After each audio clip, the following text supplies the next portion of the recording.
What an intro. Love it. Welcome to the Real Estate Lab, ladies and gentlemen. If you're tuning in, this is a podcast for buyers, sellers, and investors interested in real estate. Here you're with 4 Austin realtors. I'm JJ Tolentino with I have a new team, the Next Level Property Group. Nice. All Yes. right. So that's new. That's new. I like it. That's an announcement here. Real Estate Lab. Liberty, you want to introduce yourself? Yes, I'm Liberty Walker with Pure Realty, serving the Austin area, Cedar Park, Round Rock. What's up, guys? Crystal here again with Keller Williams Realty in the Austin Northwest Market Center. Hey, everybody. I'm Ian of Austin. I serve Austin and most of the northern suburbs. I am with REAL Broker. That's why there's a capital REAL here. I like it.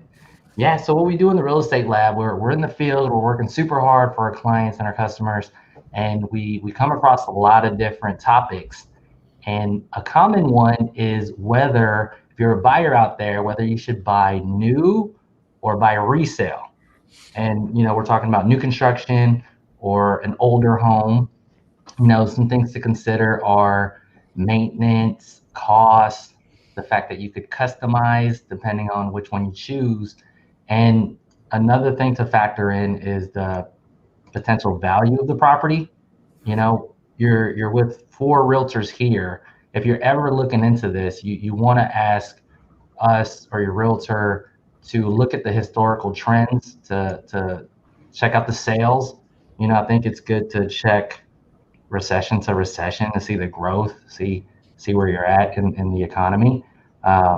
Mortgage is always a good thing to look at too, because there's different facets of mortgage. I think it gets more diverse if you're actually buying a lot of land and building from scratch, meaning you're not looking at a production builder. Like when I think the majority of buyers are seeing like a D.R. Horton or like a KB Home, like a builder that's building like 100 houses per community. So, but aside from that, mortgage, there could be some different down payments or incentives here and there. So what we're going to do is basically each talk about one advantage of new and resale. And I'll start off with an advantage of buying new. I think what a lot of people love is that ability to customize a home. Buyers who are building a house from scratch, they have complete control over a home's layout, colors, and features. And when they're buying a home, it's built on flooring and wall colors and trim. And a lot of people just like that because they get to go to the decor centers, or when you were able to go to those things or whatever, you get to pick out some new stuff there. What do y'all think about your buyers that like to? Yes. So so recent buyers that I worked with, we looked at a couple of different resale options. We went to many showings together, and each house they were like, oh, we can tear down this wall and we can rip this out. And then after a few homes, we're like, wait a minute, why don't we just look into new builds? That way you can really customize it. And they have been so happy. So for them, it was definitely the right move to customize that. That's what they wanted. Yeah, you do have the ability to customize, but with the resale, you're doing a whole project. Ian, Crystal, what are your thoughts on the new build? Let's see. I have buyers who simply wanted a specific size, high ceilings, where like most resales, especially older ones, don't have those high ceilings. So with new builds, you'll find more high ceiling homes where you can customize like which bathroom is a full bathroom or which is going to be a half and stuff like that. Yeah. I think what ends up happening is it's going to be very different if it's a couple. This is where you find out if personalities match up pretty well, because one person is often a visionary. Yes, I know. And the other person is like, I don't care. And so you kind of get that caught in between, like, do I want to do everything myself, or do I want excuse me, or do I want to just have it done for me? And another way to look at that, it's called analysis paralysis. If I end up in a situation where I have too many options, guess what? I move on to the next topic, whatever it is, right? So if you give me a billion things to customize, which a lot of these new builds do, it might be too much. So, and that's a good conversation. Yeah, take you to a different builder. Some of them will give you like, here are your 3 options to customize. Some of them will say, here are 3 floor plans and you have 10 colors you can choose. And then others are like, what do you want? We'll make it happen. What's your budget? So understanding the difference between those is where your realtor is going to help out a lot. Totally. And who wants to talk about the next advantage of newer construction? I can talk about it. Let's see. So another advantage of buying a new home is that you'll get fewer surprises and lower maintenance initially. If you buy a new home, that means that you're going to discover less cover-ups, such as from previous owners, such as like water damage or faulty electrical work.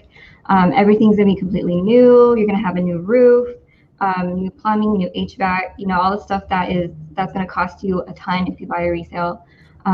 But just because it's new, that doesn't mean you shouldn't get an inspection. I was going to say that. I was like, still, I encourage my clients to get an inspection because you want someone on your side inspecting everything, because of course the builder is going to use their builder's inspection. I'm sure it's fine and it's great, but it's good to give it a good look over.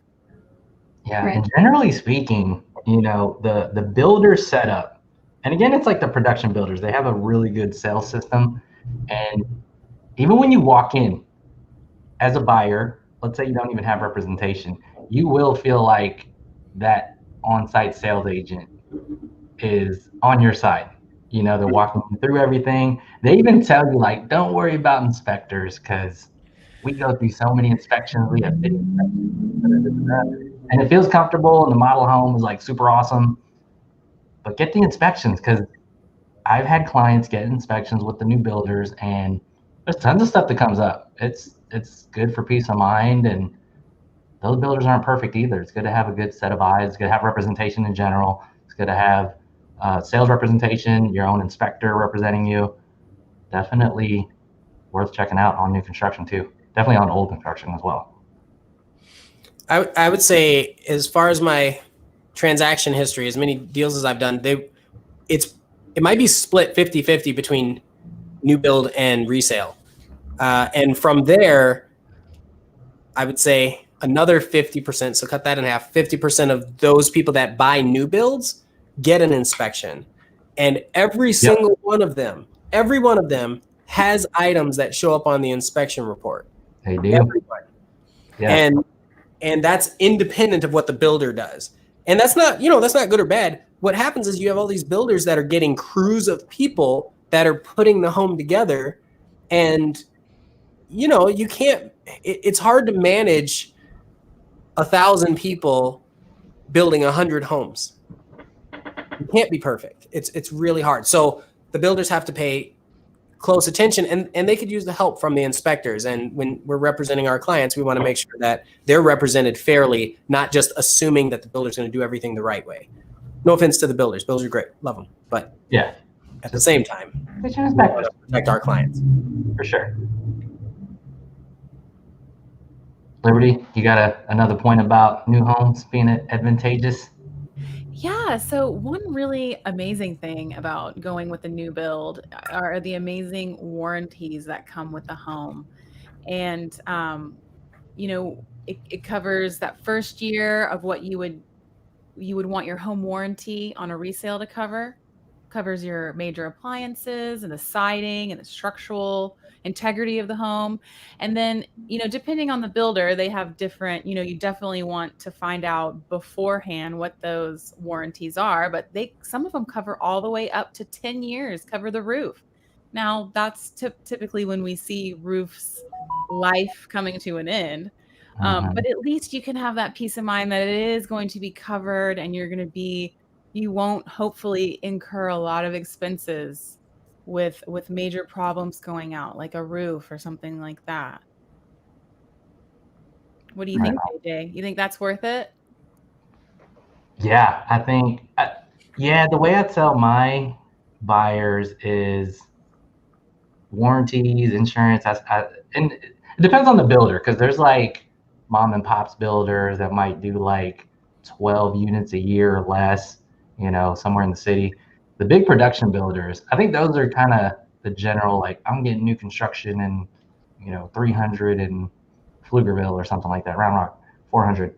And to me, the builders just have these deep pockets, and they throw around a lot of like warranty and insurance stuff, and that could be pretty advantageous. Yeah, I will take full advantage of that. Totally. I think it's very advantageous because there have been a few buyers of mine who encountered initially, the sink would be working, and then a few months after purchasing, it's not working anymore, or like the what is it called? Those things that like grind food. Garbage disposal. That'd be tricky. That's a tricky thing to watch out for. Yeah, so like the garbage disposal will just not work because something with like the plumbing, something that comes up, right? Things will come up later on, even though it's new, and you want that to be covered.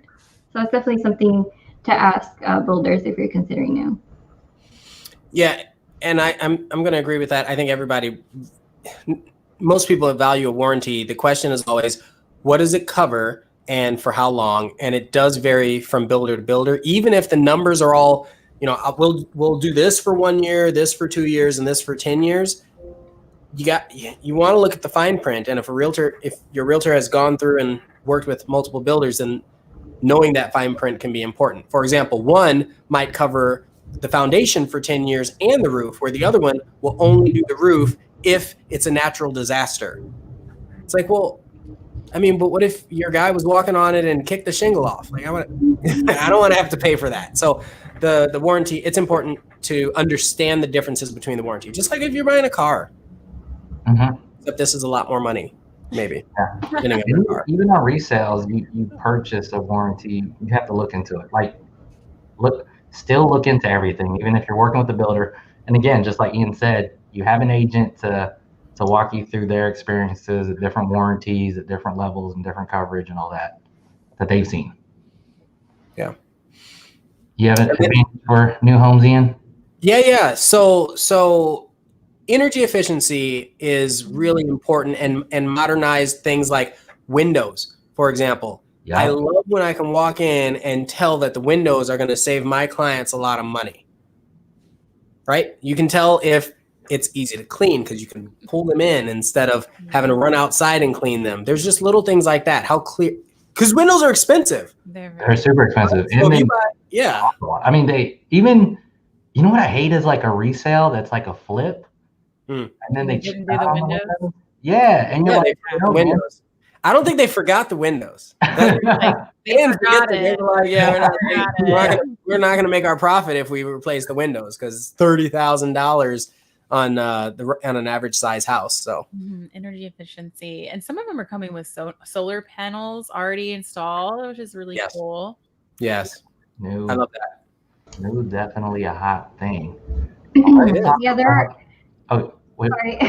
I was just going to add on that there are homes, for example, like smaller builders, like my dad, he added green windows, so like they will like reflect the light, so that doesn't heat up the home. Yep. It's like sunglasses Yeah. for your window. It's great. Yeah, totally. That's why when a resale cheaps out, I'm like, man, the util bills are like another cost to consider. I don't think people realize how much your electric bill is here in Texas when they're relocating from other places. Yeah, it's hot here. It's hot. It's hot. And the roof, the windows, and sometimes the composition of the house all make a big difference. So it's important to understand if things are energy efficient, for sure. Insulation, for sure. Insulation. Oh. So let's talk about the advantages of resale homes, the older homes. So typically, newer homes cost more. You know, there are some exceptions. I have some stats here. Newly built homes on average, according to the Census Bureau a couple years ago, are 377,000, while the National Association of Realtors say that the average price of a resale home is 293,800. So that's about like a 28% difference. So for the most part, you know, depending on where you're at, you could save some money there, because like we were talking about earlier, there are some nice things with the newer houses, but there is going to be a bit of a cost there.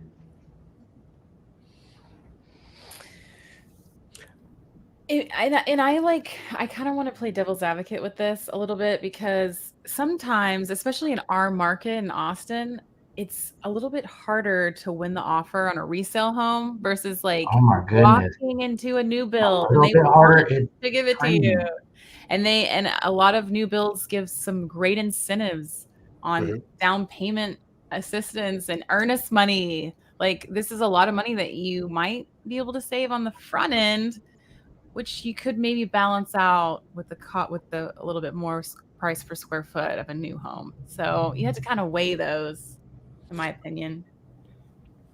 I really like that you said you have to be careful with that, because if you look at the sales price, it's often not considering things like what they're paying for closing costs, for example. So if a seller is paying closing costs, they're going to get the sales price, but their net dollar isn't as much. So it gets kind of, those numbers, they scare me, because you have to look deeper into the numbers. But yeah, overall, I would say on average, it costs less if you're looking at apples and apples. Other than the year of the home, you're getting more for your money with the resale. Yeah. After a certain point, like 3 years. Tougher. I think that's also why it's hard to get a house. Like, yeah, it's tough out there. I think it also has to do with location. It does. There are older homes in locations where people really want to be, rather than new homes, which are kind of sprawling, like on the outward. Yeah. But there's still some new build communities popping up, like off East 51st Street. It's like Taylor Morrison's doing one off. We got some builder plugs. Taylor, yeah. DR at Parker Station. Taylor Morrison. Yeah, there's a bunch. So you can get them closer, and when I see them closer, the prices are comparable to resale versus new. From what I've recently seen, which was, I was looking earlier today. Yeah, I think it really depends on where, like Crystal mentioned. There are a lot of variables in there, so we can't just make it a blanket rule. Okay, it's not a blanket rule. That's what makes the shopping fun. Because I would even poke at that a little bit, and I'd be like, if it's like super new construction around Mueller, it starts to hit the 78724 zip code, when like hardcore Mueller is like 7723. So is it really Mueller? Yeah. House across the street costs double. Like, what? How did that happen? Yeah. How did that happen? That one's like 10 years older. What am I doing? Yeah. Totally. Who has the next resale advantage? I can do it.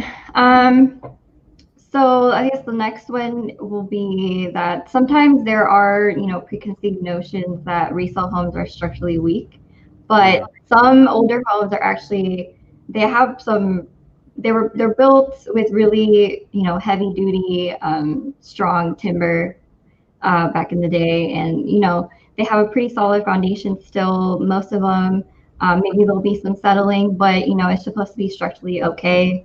And that's why, again, you get an inspection, and they will, examine whether you need some repairs or not.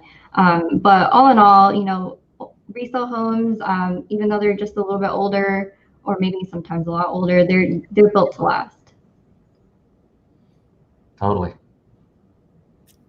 I think my follow-up question to most people would be, do you buy your furniture from like a Tuesday morning or IKEA?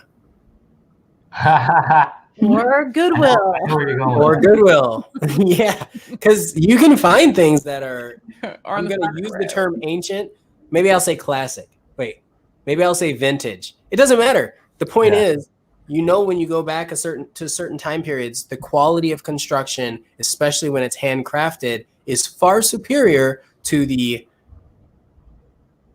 products they put out made of particles today. Yeah, corporate America.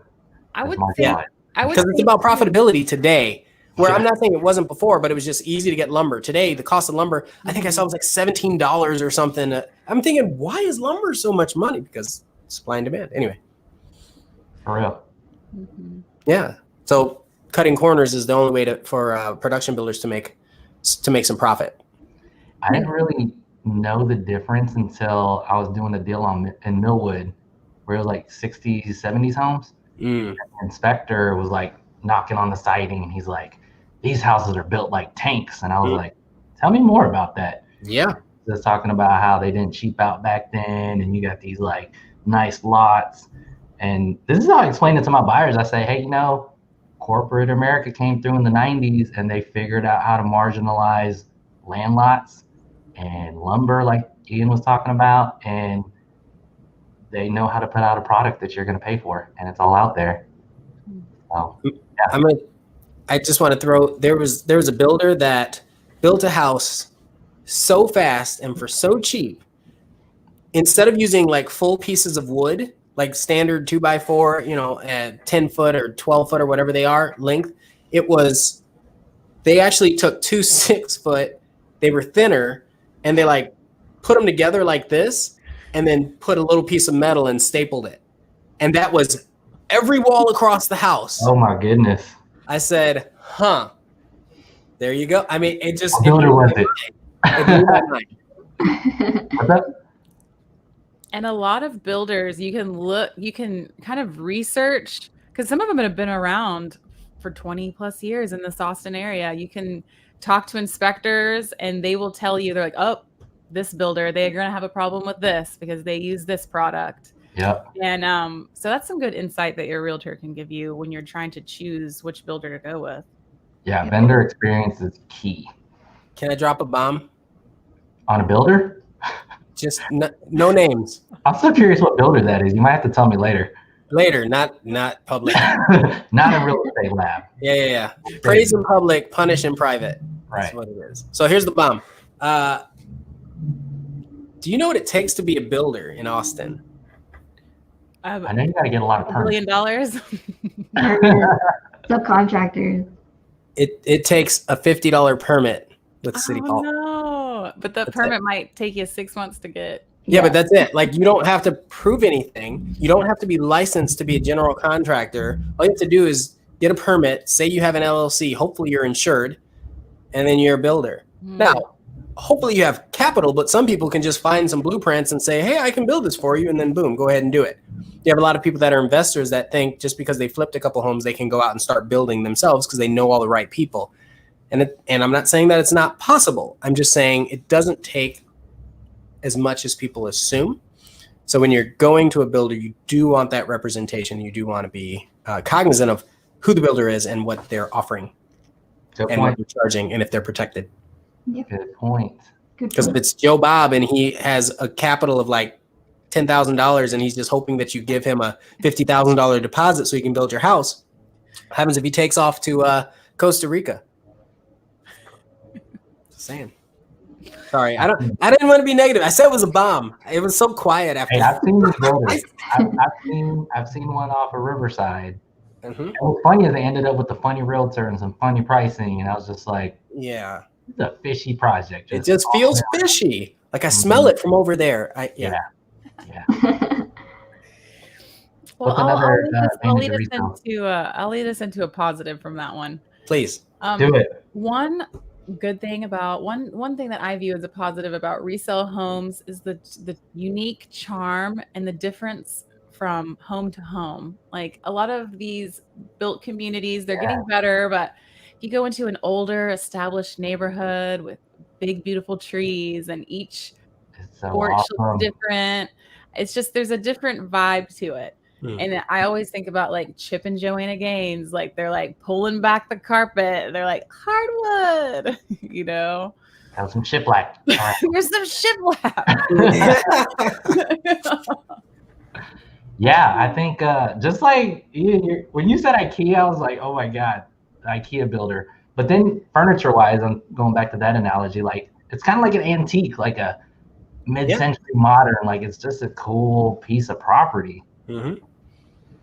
Yeah, I mean, I used to climb on furniture when I was younger. My parents were big on, is it vintage, Goodwill, like stuff that was hardier. You know, you buy it and it lasts for 30 years. That's what they would focus on. And like I could jump on it, jump off it, never have an issue. If anybody tried to do that today, you have to pay some good money for furniture that's going to last like that. It's kind of the same idea with the houses. Charm. We're talking about charm. Yeah. So a lot of houses are squares. The new ones that look like carton boxes. Resale, you do often get more. You get crown molding, right? In a new build, you have to pay extra for it. So you get the crown molding around things. I was in a house, earlier today. It had the beautiful archways. It even had the shiplap, but it was added, of course, and it felt good. Like it pulled you in, and you said, "Ooh, I feel like I could be home." Like you get that feeling sometimes just from the character of the home. Yeah, they call new construction cookie cutters. You'll hear that a lot. Yeah, sometimes. But I've seen about specific builders. Yeah, I've seen some beautiful new build homes that I'm like, yeah, but they're beautiful prices too. It'd be beautiful if that money was in your pocket right now. That's how beautiful they are.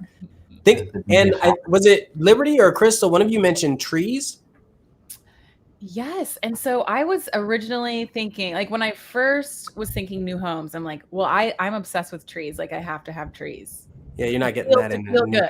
But I just got my clients into a home in Liberty Hill where they have kept the tree. They have kept trees. So it happens. Oh, it's Santa Rita Ranch, isn't it? It's actually Orchard Ridge.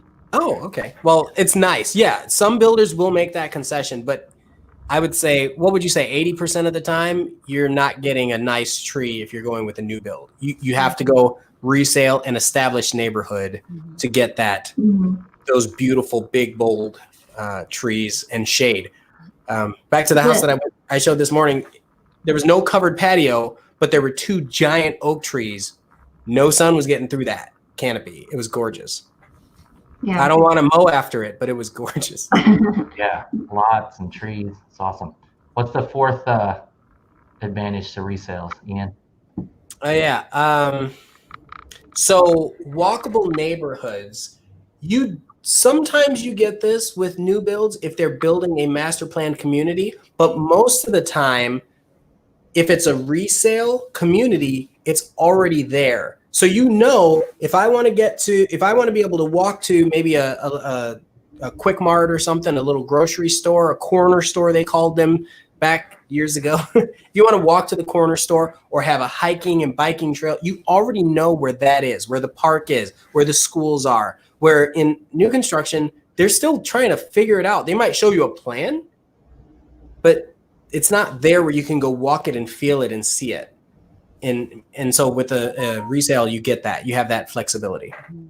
Yeah, like I mentioned before, older homes are usually in neighborhoods that are going to be a lot closer to like grocery stores that have been already or like shopping centers that are already established. So They're just kind of building along it or, really close to it. So, yeah, I think that's one advantage of buying a resale that's in a neighborhood that's already been, I don't know what it's called, but I'm just going to stick with established. Established, yeah, that's a good word. Yeah. I use that word, yeah. Have you guys seen, they've got a lot of these new build neighborhoods where they're just not even putting in sidewalks. They're like, yeah, you don't need sidewalks. Yeah. Like what? And they're just adding like a gas station next to it. Yeah. Like your closest grocery store. Like, how am I supposed to get to this gas station if I can't walk along the sidewalk? I'm not walking along the street. That's weird. And I don't want to drive there. I'm out of gas. That's why I'm going to the gas station. And I will mention that I saw the master plan. My home was built in 1974, and I saw what they planned for the community here. And none of it happened. Oh, there's no pool.